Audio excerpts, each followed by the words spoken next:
మొన్న గురువారం రోజు జగన్మోహన్ రెడ్డి సీదిరి అప్పలరాజుని కలవాలని చూశారు. అంటే కలవడానికి వచ్చారు, ములాఖాత్ అవ్వడానికి.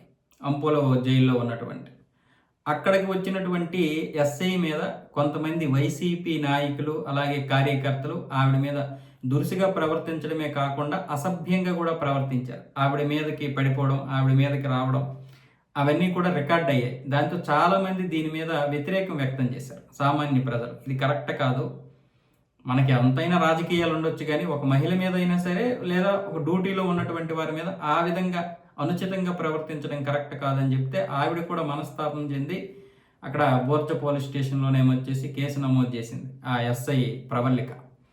దాంతో ఇప్పుడు ఇందులో A1గా చింతాడు రవికుమార్ని మిగతా 20 మందిని కూడా అరెస్ట్ చేశారు, ఎవరైతే వైసీపీ కార్యకర్తలు ఉన్నారో. ఇది ఒక రాజకీయ కక్షే అనుకోండి, ఏదైనా అనుకోండి, కానీ ఆ రోజు జరిగినటువంటి పరిణామాలు చూస్తే నిజంగా కార్యకర్తలు రాజకీయాల పేరుతో ఎంత దారుణమైనటువంటి పరిస్థితుల్లో ఉన్నారనేది అర్థం పడుతుంది. ఎవరైనా సరే రాజకీయ నాయకులు మొయ్యాలని చెప్పి మీ జీవితాలు నాశనం చేసుకుంటున్నారు. ఇప్పుడు ఇక్కడికి జగన్మోహన్ రెడ్డి రాడు, ఆయన మిగతా వర్గము రాదు. జగన్మోహన్ రెడ్డి ఇప్పుడు ఏమంటాడు అంటే, మరొక 3 సంవత్సరాలు ఆగండి తమ్ముళ్ళు, నేను వచ్చి మన ప్రభుత్వం వస్తుంది, ఆ తర్వాత మిమ్మల్ని విడిచిపెడతాను అంటాడు. కానీ ఎవరూ రారు. ఇటువైపు అయినా సరే మీ జీవితాల్ని నాశనం చేసుకోకండి ఇలాంటి విషయాల్లో. నేను ఇంతకుముందు కూడా చెప్పాను. ఇప్పుడు ఏం చేస్తారు వాళ్ళు, మొత్తం లోపలికి తీసుకెళ్ళి మొత్తం ఇచ్చేసేస్తారు, చెక్కేస్తారు. తర్వాత మా ప్రభుత్వం వస్తుంది అప్పుడు చూసుకుందాంలే అని మీరు అనుకుంటారు. కానీ ఏ ప్రభుత్వం వచ్చినా సరే నష్టపోయేది మనలాంటి సాధారణమైనటువంటి ప్రజలే. కాబట్టి ఈ కార్యకర్తలు అనే పేరుతో అప్పటికప్పుడు జనాలు ఏదో అనేసారని జై జై కొట్టేశారని, లేకపోతే ఏదో జనాలు మనం మాట్లాడిన దానికి గోల్ చేసేస్తున్నారని మన మీద పెద్ద నాయకుడు అయిపోయినట్టుగా ఫీల్ అయిపోకండి. పోలీస్ స్టేషన్ గడప తొక్కితే ఇక మీ జీవితం ఖతమైపోయినట్లే. వాళ్ళు ప్రతి దానికి ఇక హింసిస్తూ ఉంటారు.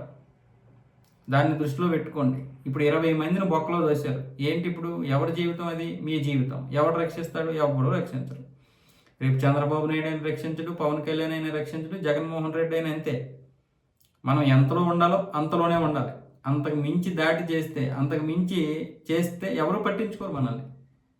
ఇప్పుడు జగన్మోహన్ రెడ్డి దగ్గరికి మీరు వెళ్ళారనుకోండి, అలా చేయకుండా ఉండాల్సిందమ్మా, తప్పు కదా, నేను చూసుకుంటాలే అనేస్తాడు. అంటే తప్పు మీ మీదకే తోసేసి పక్కకు తప్పుకుంటాడు. అది ఎవరైనా అంతే. కాబట్టి మీరు కొంచెం ఆలోచించండి. మీరు కొంచెం ఆలోచించి నిర్ణయాలు తీసుకోండి. ఈ యొక్క గోలలు దీని మధ్య జనాల మధ్య బాగానే ఉంటుంది.